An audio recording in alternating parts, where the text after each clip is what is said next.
We begin tonight with breaking news. At this hour, we know 3 Lorain police officers have been shot. 2 of them were seriously injured, and the lone suspect has been killed.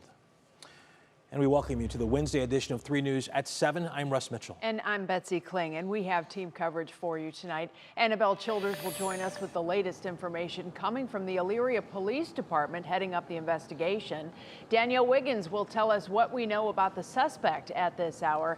But we begin with Lindsey Buckingham, who has the latest information coming out of a press conference at MetroHealth Medical Center. Lindsey? Hi guys. Well, we've been here since about 2 o'clock and we've seen the scene go from chaotic to calm. Right now we're at a calm point, and as you can see behind me, there are still dozens of Lorain police cars here. They have been here checking on their 2 colleagues who are inside getting treatment. In that press conference, the Lorain Police Chief confirmed that the 2 officers were taken here after being shot multiple times. Lorain Police Chief Michael Failing described the suspect as laying in wait before he opened fire with multiple rounds on the officers. 2 of them were shot multiple times and seriously injured. A third was shot in the hand. During the press conference, Lorain Mayor Jack Bradley vowed the city would heal. It's a tragic day in the city of Lorain, but we're a strong city, and we're going to move forward, and we just welcome all your prayers and all your support. And back out here at Metro, you are looking at some of those Lorain police cruisers who are still pulling up. Chief Michael Failing said this is the first shooting of a Lorain police officer in 70 years. He also could not provide the conditions or the names of the officers. Now I'd like to send it over to my colleague, Annabelle Childers, who has been on the scene in Lorain for hours. Annabelle, what are you seeing over there? Well, Lindsay, this area has just been completely full with law enforcement vehicles. Earlier this afternoon, we watched a bomb squad vehicle, SWAT trucks, fire trucks, more flood down Riverbend Drive. And I want to give you a little bit of context for where this shooting happened. Now, this Riverbend Drive, that street you're looking at right now, dead ends about a mile down. And further along this road is where Elyria's Police Chief Jim Welsh says those Lorain police officers encountered the suspect.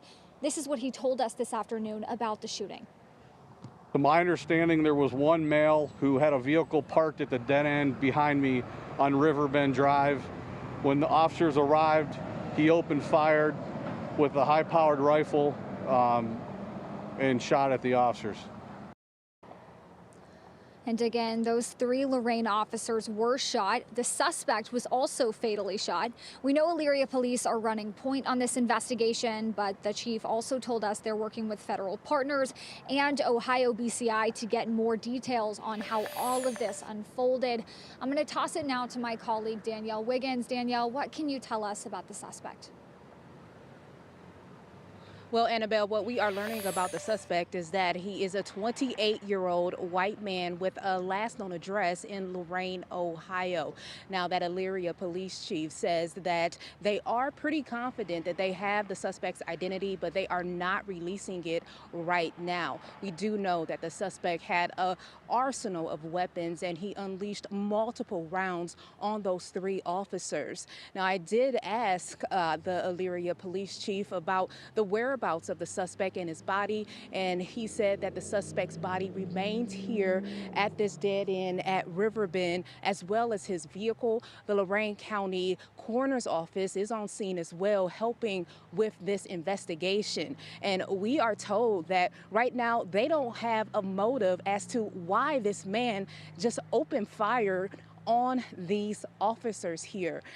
So they are currently investigating the motive into that. And when I arrived on scene at about 2:30 today, I spoke to a number of residents in this area, and there were reports that there were multiple suspects. So I asked the Elyria chief about that, and he said, no, this suspect was alone in that car. He was a lone gunman, and Russ and Betsy, right now, they are not searching for any other suspects. Okay, good point. All right, Danielle Wiggins, thank you. And within the past 5 minutes or so, we also learned that officers executed a search warrant at the suspect's home in Lorain on North Lakeview Boulevard. City officials tell 3 News that police searched the home for any dangerous threats and have declared the scene to be safe. Officers are still on scene at the home looking for any potential evidence in the case.